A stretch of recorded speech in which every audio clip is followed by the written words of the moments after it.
ମୋ ପରିଚୟ ଅନ୍ନପୂର୍ଣ୍ଣା ଚିଅଳ, ଆମ ଘର ପରିମେଳକ। ଆମେ ରାତିରେ ଶୋଇଥିନୁ କୁସୁମା ନାତି 2 ଜଣ। ସେ ଆସିଲେ ଆମ କବାଟ ଭାଙ୍ଗିକି ସେ ତାଙ୍କର ପଶିଛନ୍ତି, ଆମେ ଜାଣିନୁ। ବାଙ୍କସ ଯେତେବେଳେ ଖୋଲିଲେ ସବୁ ଖଡ଼ଖଡ଼ ହେଲା, ମୁଁ ବିଲେଇ ଭାବିକି ଟର୍ଚ୍ଚ ପକେଇଦେନି। ଟର୍ଚ୍ଚ ପକେଇଲା ବେଳକୁ ଦେଖିଲା ବେଳକୁ 2 ଜଣ ଠିଆ ହେଇଛନ୍ତି। ମୁଁ କିଏ ବୁଲିକି ଯେମିତି କହିନି, ସେ ମୋ ମୁହଁକୁ ଜଣେ ମାଣ୍ଡି ବସିକି ଧଇଲା। ତାପରେ ମୋ ନାତି ବେକର ଛୁରୀ ରଖିଲା, ଭୁଜାଲି ତୋ ନାତିକି ମାରିଦେବି। ମୁଁ ମୋ ନାତିକି ମାରନି, ମୋତେ ମାରିଦିଅ, ମୋ ନାତିକି ଛାଡ଼ିଦିଅ। କହିଲେ ନା ନା, ତୋ ନାତିକି ସିନା ମାଇନେ, ତୁ ଦେଖିନେ କେଉଁ ଭଳିଆ ମାରିବୁ, ତାପରେ ତୋତେ ପଛରେ ମାରିବୁ। ଏଇ ଯାହା ଥିଲା ସେ ସବୁ ବାକ୍ସର ନାଇକି ପଳେଇ। ରୂପା କଇନି 7-8ଟା ଥିଲା, ନାକ ଫୁଲ 2 ହଳ ଥିଲା, ଆଉ ପଇସା 70,000 ଟଙ୍କା ଥିଲା। ମୁଁ ଘର କାମ କରିବି ବୋଲି ଉଠେଇକି ଆଣିକି ରଖିଛି। ପୁଅ ଗାଡ଼ି ଚଳିଲାଣି, ଆସିନେ ସିମେଣ୍ଟ ଫିମେଣ୍ଟ ଭଲ ମନ୍ଦ ଆଣିବ ବୋଲି କହିଲା, ଉଠେଇକି ଆଣିକି ବୋଉ ରଖିଥା। ମୁଁ ରଖିଥିଲି। ଯେ ଟଙ୍କା ଆପଣ ଉଠେଇକି ଆଣିଥିଲେ ବ୍ୟାଙ୍କରୁ, ତାକୁ କେହି ଦେଖିଥିଲେ କି? ମୁଁ ଆଣିନି 15 ଦିନ ଆଗରୁ, ମାସେ ଆଗରୁ ଆଣିକି ରଖିନି। ମୁଁ ଆଜି କାଲି ଉଠେଇନି ଯେ ସେ ଦେଖିଛନ୍ତି, କେହି ଫଲୋ କରିଛନ୍ତି ବୋଲି ମୁଁ କାହାକୁ କହିବି। ଶୋଇଛନ୍ତି ଇଏ କରିକି ସବୁ ତ ନେଇକି ପଳେଇଗଲେ ଆଉ। ଆପଣ କ'ଣ ଚାହୁଁଛନ୍ତି? କ'ଣ ଚାହୁଁଛି ଆଉ, ନ୍ୟାୟ ଚାହୁଁଛି, କ'ଣ ଚାହିଁବି ଆଉ। ପୋଲିସକୁ ଏ ବାବଦକୁ ଜଣେଇଲେଣି? ପୁଲିସ ଆସିଥିଲେ, ତାଙ୍କୁ ସବୁ କହିଥିନି କାଲି। କହିଲେ ସକାଳୁ ଆମେ ଆସିମୁ, ସକାଳୁ ଆସିମୁ ବୋଲି କାହିଁ ଏତେବେଳେ ହେଲାଣି କେହି ଆସିନାହାନ୍ତି। ତୁଳସୀ ମହାକୁଡ଼, ଆମ ଘର ବରିମେଳକ। କାଲି ରାତିରେ ମୁଁ ଖବର ପାଇଲି ଯେ 1 ଖଣ୍ଡେ ଟାଇମ୍ରେ ଖବର ପାଇଲି ଯେ ଏମିତି ତାଙ୍କ ଘରେ ଚୋରି ହେଇଛି। ଗାଁ ସାରା ସବୁ ଆମେ ଲୋକ ଏକଜୁଟ ହେଲୁ, ସବୁ ଦୌଡ଼ା ଦୌଡ଼ି କଲୁ, ଆମେ ସେ ଚୋରକୁ ଧରି ପାଇଲୁନି।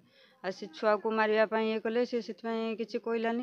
ସେ ଯାଇ ବାହାରିକି ଗଲା ପରେ ତାପରେ ସେ ଆମକୁ ଜଣେଇଲା, ଆମେ ସବୁ ଆସିକି ପହଞ୍ଚିଲୁ। 12:30 ଖଣ୍ଡେ ଟାଇମ୍ରେ ଆସିକି ନେଇଛନ୍ତି। ଆମେ ଗୋଟାଏ ବେଳେ ଖବର ସେ ତ ଚାଲିକି ଆସିଥିଲେ, ପାଦରେ ଆସିଥିଲେ ତାଙ୍କ ଘର ଭିତରୁ 4 ଜଣ ଆସିଥିଲେ। ଆଉ ହେଉଛି ପୁରା କଳା ଡ୍ରେସ୍ ପିନ୍ଧିଥିଲେ, ଖାଲି ଆଖି 2ଟା ଦେଖାଯାଉଥିଲା, ଆଉ କିଛି ଦେଖା ହେଉନଥିଲା। ଆଉ ସେଥିପାଇଁ ସେ ଚିହ୍ନି ପାରିଲେନି। 2ଟା ମୋଟା ଲୋକ ଆସିଥିଲେ, 2ଟା ପତଳା ଲୋକ ଆସିଥିଲେ। 4 ଜଣ ଆସିଥିଲେ, ମାନେ 2ଟା ପତଳା ଲୋକ ଯେଉଁ ଡେଙ୍ଗା ଲୋକ ଥିଲେ, ଆଉ 2 ଜଣ ମୋଟା ଲୋକ ଥିଲେ। ଆଉ ଆମେ ତ ଆଉ ଗୁଡ଼ାଗୁଡ଼ି କଲୁ, ଆମେ ଆଉ ଜାଣିପାରିଲୁନି, ମାନେ ଧରିପାରିଲୁନି। ଆଉ ଥାନାକୁ ଫୋନ୍ କରାହେଲା, ଥାନାବାଲା ଆସିଲେ, ଆମ ସରପଞ୍ଚ ସମସ୍ତେ ଆସିଥିଲେ। କାଲି ରାତିରେ ଆସିକି ସବୁ ଦେଖା ଦେଖି କରିକି ଯାଇଛନ୍ତି। ନା କହିଥିଲେ ଥାନାବାଲା ଆସିକି ସକାଳୁ ଆସିବେ ବୋଲି। ଆଉ ମୋର ଏତିକି ରିକ୍ୱେଷ୍ଟ ଯେ ବାରମ୍ବାର ବରିମେଳକରେ ଏମିତି ଘଟଣା ଘଟୁଛି। କାଲି ତାଙ୍କ ଘରେ ହେଲା, କାଲି ଦରକାର ପଡ଼ିଲେ ଆଜି ଆମ ଘରେ ହେଇପାରିବ। ଆଉ ପୁଲିସ ପ୍ରଶାସନ ଯଦି କିଛି ପଦକ୍ଷେପ ନ ନେବ, ଆମେ ଗରିବ ଲୋକ ଆମେ ବଞ୍ଚିବୁ କେମିତି? ମୁଁ ସେଥିପାଇଁ ରିକ୍ୱେଷ୍ଟ କରୁଛି, ପୁଲିସ ସମସ୍ତଙ୍କୁ ରିକ୍ୱେଷ୍ଟ କରୁଛି ଯେ ଏଥିରେ କିଛି ପଦକ୍ଷେପ ନିଅନ୍ତୁ। ମୋ ନାଁ ରାଜେଶ ସାମଲ, ବରିମେଳକ। ମୁଁ ସାର୍ ଘରେ ଶୋଇଥିଲି। ଶୋଇଲା ପରେ ମୁଁ ଆସିଲି, ଆବାଜ କଲେ ଚୋର ଚୋର ବୋଲି କହିଲେ।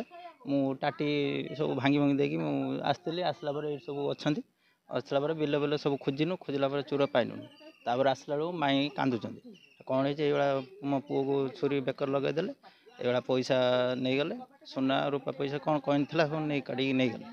ତାପରେ ମୁଁ ଗାଡ଼ି ଫାଡ଼ି ନେଇକି ବଜାର ସାରା ବୁଲିକି ଆସିଲି। ଆସିଲା ପରେ କାହାକୁ ଭେଟ ପାଇନି।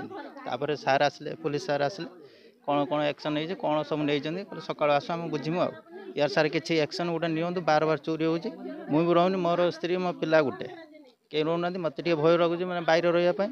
ଏଇଭଳିଆ ସେକେଣ୍ଡିଆ 10-12 ହେଲାଣି। ଆଗରୁ 15 ସେକେଣ୍ଡ ଭିତରେ ବି ଆସିଥିଲେ ଏଠିକି, ଚୋର ଖୋଜିଲେ ପାଇଲେନି। ପ୍ରଶାସନ ଜଣେଇଛନ୍ତି, ନମ୍ବର ଦେଇଛନ୍ତି, ଯେତେବେଳେ ଆସିବେ ସେତେବେଳେ ଫୋନ୍ କରିବେ। ସେ ଆସିଲା ସାର୍ କିଛି ଆଉ ସନ୍ଧାନ ମିଳୁନି। ସେ ଆସିନେ ମାନେ ଇଏ କାଟି କେତେବେଳେ ପଳେଇ ଯାଇଥିବେ, ସେତେବେଳେ କିଛି ସନ୍ଧାନ ମିଳିବନି।